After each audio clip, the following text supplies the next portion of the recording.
Shalom, Bible scholars. Happy Friday. Welcome back to Oops, It's a Bible Channel. Oops, because nothing says for I'm not ashamed of the gospel quite like that does. I'm just your fellow student, Leah Nicole, and we're doing part 3 of a 5-part series. So, if you haven't seen part 1, go ahead and check it out. The first week of this series, we talked about the Garden of Eden and what it is and what it represents.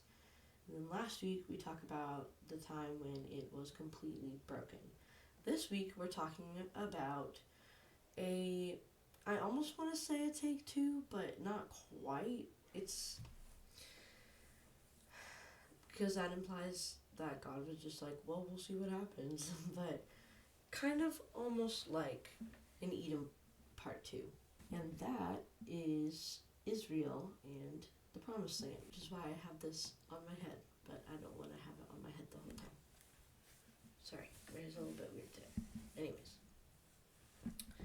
Okay, so we're going to review what Eden is. Eden represents perfect unity with God. It represents full abundance, and it represents perfection in general. We're going to start kind of backwards from what I said. So, perfection. Obviously, if you've read any of Judges or Kings, you know that Israel was far from perfect. So what am I talking about? Okay, well, the laws God gave to the Israelites in Leviticus, Numbers, and Deuteronomy were supposed to represent perfection. Ideally, if they followed these laws, that was supposed to be perfection. The law keepers were supposed to uphold perfection like in the Garden of Eden. But obviously we know that they failed. So was this a successful part 2? Not really, but God already knew it wasn't going to be. Okay, so the second, full abundance. Again, like I said, I'm going backwards. So full, complete abundance. For one, they called the land itself, the Promised Land, they called it a land flowing with milk and honey, and that is a picture of abundant food and just abundance in general. So the phrase that they used to talk about the Promised Land signified abundance, but also when they first got to the Promised Land, it was actually the beginning of the harvest season.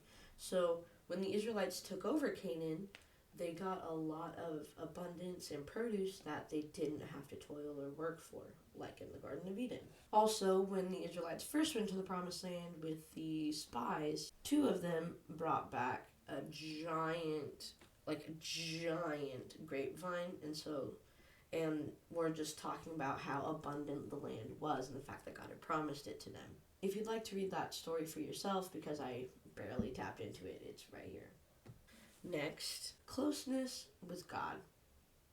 Now, obviously, they couldn't be in perfect unity with God anymore just because of the fall that I talked about last week, but they still had sort of a way to be close with Him, to be in His presence, sort of. So there was a setup where there were certain people from Israel who were priests, and they worked in the temple, and they did the different sacrifices. And those sacrifices made it to where it was kind of a little bit like closeness with God. But the high priest got to go into a part of the temple where God actually dwelled with His people, and it was called the Holy of Holies. So there were at least certain people who still got to be very close with God. But that wasn't the only way that God was with them. The Bible uses the phrase, the Spirit came upon whoever this was, quite a few times. So obviously that wasn't the only way people were close with God, but it was like one of the most reliable and first thought of ways to be close with God in Israel. So there was a way to be close with God like in Eden. So Israel in the Promised Land seems to be a bit, at least a reflection of what Eden was. So Israel was supposed to be what Eden used to be. But obviously they failed. So in a way, they even had their own fall over and over and over and over and over again. Whenever I read Judges, I wince so hard at some of those stories where they're just ignoring God or completely like doing something that he would never want them to do. And when I read like Kings and Chronicles and I read the phrase that this king did evil in the eyes of the Lord, I groan because it's there so much and it kind of frustrates me.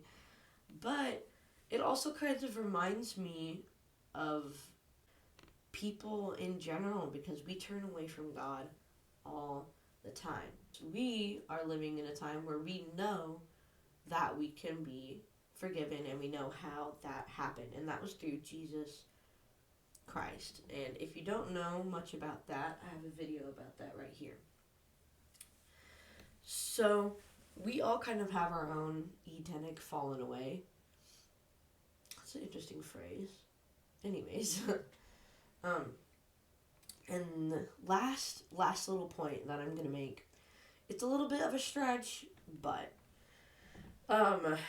when God makes Adam, like I said in the first video of this series, he made him from the dust of the ground. When God made his promise to Abraham, he said that Abraham's descendants would be as numerous as the stars, but also as the sand on the seashore. And it just made me kind of think, I wonder if there's a connection between the dust of the ground and the sand on the seashore, just that kind of image. When paired with all the other themes and connections, it kind of holds, at least a little bit. So far in this series, we have Eden being made, Eden being broken, and then a sort of second Eden that was supposed to kind of renew it. So if we know what Eden is, and we know that much about it, is there an opposite to it? Stay tuned next week to figure out what that is. If you enjoyed this video, go ahead and click like. That way I know you enjoyed this video and do more videos like it. If you would like to consistently see more of my videos, go ahead and click subscribe and make sure that notifications are on. That way you never miss a video, even if I decide to post outside of my normal Fridays. I know I keep saying that and I haven't yet, but I could eventually. I hope you've been enjoying this series. It's been a lot of fun for me to do. That's all for today. God bless you all. I'll see you guys next week. Read your Bibles.